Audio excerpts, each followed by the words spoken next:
Generally speaking, you're going to come across ancestors that have different agendas. What you're doing is you're asking for permission and a blessing, and you're not trying to change them. If they don't give it, then you can do what Renee did. Eventually, if you approach it every way you can and you cannot get permission or blessing, you have to make a decision. Do I separate from my tribe? For him, worked out great. You know? For some people, that's worse than death. You know, I was prepared for that, so it wasn't a big deal. Right. Like I had like one night, I look at Michael and I have in my mind, men don't respect me. But I really don't think like that. And so we found out it's from my mother's side. All ancestors, all women. And they showed up at the conference and they told me why they think men don't respect me. So I said, listen, I don't want to live like this. I want to live a different life. I need your help. I want to live as a woman who loves her husband and be on the same level of respect. I want your blessing. And they said, no, we need to protect you. I said, I want to live differently. Can I bring someone in whom you trust, who could give you wisdom? And who came up was, in my case, it might be different for everyone, in that particular incident was Mother Mary. So I brought her in, and she transferred knowledge. It wasn't even verbal, just knowledge. And all the women, they just opened their hearts. And everything changed, and there was peace, and I got everything I wanted. Right. The reason I don't get into it, well, I'm getting into it now because you brought it up, but the reason I don't go into other scenarios is because basically you're not going to run into this most of the time. That is true. Okay? It doesn't have to be. I'm covering the stuff that you're going to run into most of the time. The rest of it is going to happen occasionally, in which case you pick up the phone, you ask for help, or you do something. When in doubt, see if there's access and who has access. If somebody tells you no anywhere along the way, find out who they respect, who they would not say no to. Does that make sense? Then ask who that is. And then bring that person or being in. You want to make everybody happy along the way to getting what you want, right? So if they're not happy, guess what? You're not going to be happy. Just a general statement that kind of covers everything we've been talking about is that whatever you're doing, you want to make it a harmonious transition to get what you want. Right. So you always want to initiate harmony. That's why you always want to try and get the ancestors to let you, to bring them. You're not fighting anything. You don't want to fight something. Right. You always want to create harmony. Even with his belligerent ancestors, we just basically said, I'm not trying to change you, thank you for listening, and walked away. Yeah, that's how it went down. And it wasn't violent, it just was stuff. It was just the way he dealt with it, and that worked for him. Now, I've never had anybody else have that happen, but it only takes one to be the exception, right? So I'm just saying you're going to run into all sorts of scenarios. Most of these will not be extraordinary. Occasionally they will be. Once you find out what the decision is and you're ready to change that decision, that's the crucial point of the whole process, isn't it? Write this down. The one who made the decision is the only one who can change the decision. So this entire process of logical soul is leading you to that reality and respecting that reality. You can argue, well, there's exceptions, and Renee's was the exception. Well, his ancestors made the decision he couldn't have any money or have to be whatever prosperous in what he's doing. They didn't make the decision he could have any money. They still don't want him to have any money. Okay. So really, the decision was to be free, wasn't it? Yes, exactly. Yeah. So actually, we discovered that by default. Right. Because once you turn yourself free, then the whole thing is freed up. So there's only two decisions you got in any scenario. Keep it the same or change. That doesn't mean change it later, because when you make a decision to change it later, guess what you're making a decision to do? Keep it the same. Yeah. Okay? So there's only right now. Either I'm keeping it the same right now, or I'm changing it right now.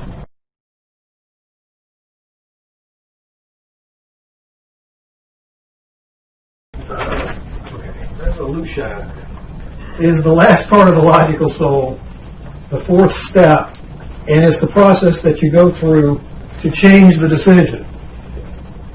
and allow reintegration into the body, into the mind, into the present moment. Okay? Why are we doing this whole thing? So we feel good and we can be accepted in New Age circles? No, so we can be more peaceful. No, so we can have what we want, right? It's a very practical process. You want results, you want to get results. That's the reason we do this. If you're not getting results, do the logical soul process to get results from your own consciousness. If you're the one holding you back, do logical soul session and find out why you're holding you back and how to let go of that so that you stop holding yourself back. Access is available. Now, you take that child or you take whoever it was that made the decision. If in the case of the ancestors, you don't have a child necessarily, you have the ancestors. You don't necessarily have to do this process with the ancestors. If you go through that process and the ancestors are the ones that are holding you back, the ancestral process, the conference is your resolution. That's both your access and your resolution phase. In which case, all you got to do for resolution then is sort of, okay, well, ancestors are now, you thank your ancestors, then close your eyes, take a deep breath,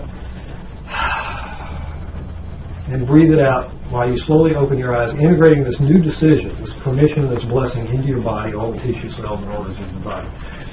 If you want to go through the gate, it never hurts. Okay? This process can be used no matter what. I'm just saying that you could shortcut it when you're doing it with the ancestors because you're pretty much doing both the access phase and the ancestral phase, the resolution phase in one. Now, let's say you do have access, or you don't have access, but Renee has access, so Renee goes back and helps this child and take the burden off or whatever, and then the child says, okay, and then you ask the child at some point, are you ready to make a new decision about being happy? Okay? Or whatever that statement was that you went weak with before. So are you ready to make a new decision? Now, this is a crucial point. You're never asking the child to change their decision. No. Why is that? Impossible because it's all energy. Well, the child says, that's bad. Change is bad. The child is saying, change is bad. My prime directive is to keep this decision going. That's why you didn't have access in the first place. Or even if you did have access, to a child, change is bad. They don't like change. They want to keep things going. They want stability. They want, most children like to have some security of some sort or another. You don't want to shock them by saying, and you may not shock them, it's a use of words. Okay? Ask them if they will make a new decision. Because guess what? The decision they have made, what you're telling that child is, you made a decision and that was right for the time you made it. Okay? That helped us survive. Without you, we would not have survived. We wouldn't be here. And it worked, didn't it? You're here, right? However, I'm asking you, please, can we now make a new decision? So there's a real important distinction you want to make there. Instead of asking your child, will you change your decision? There's no need to change the decision because the decision has brought you to where you are right now. Ask the child, are you ready to make a new decision about money or happiness or relationships or whatever it is you're working with? And then you wait for the child to say yes. Everybody with me? Put it another way, you don't need to worry about the old decisions because by making the new decision, the old decision is dropped naturally, all on its own. Well, it brought you to this point. It existed in history. It existed as part of who you are.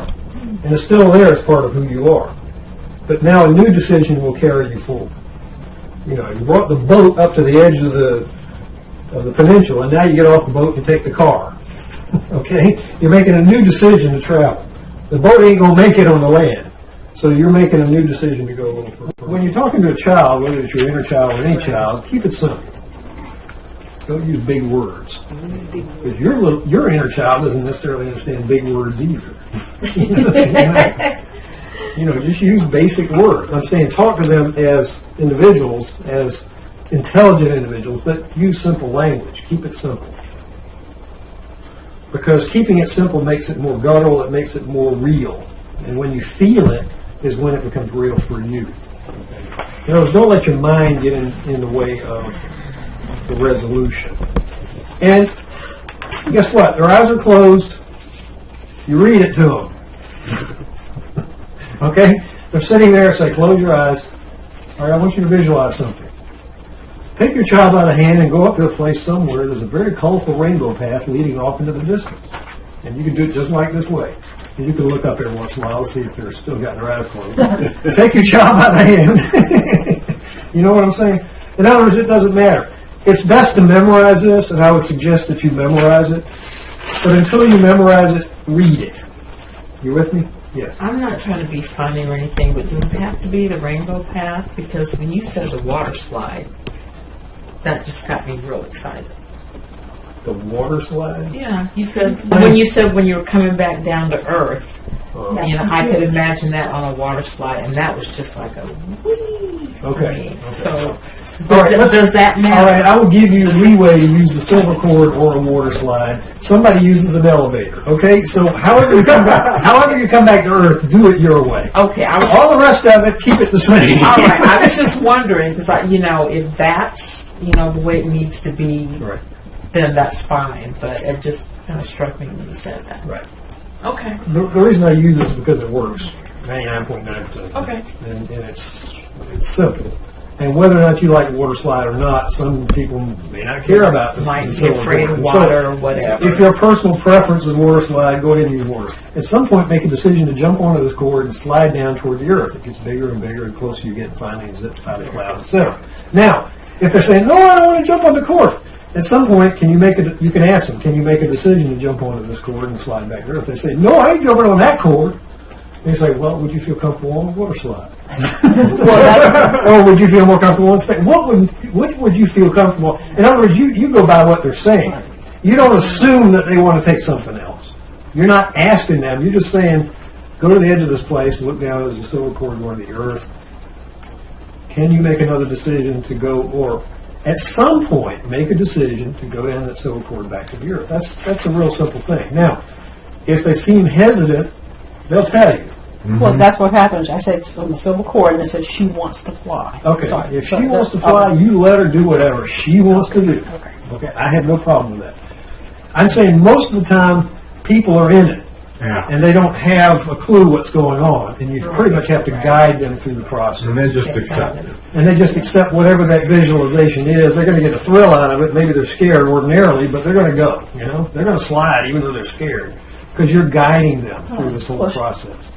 I had guided her first, and when I retested, she went weak on the statement. I said, "Wait, I think you left." And then I retested, and she wasn't there.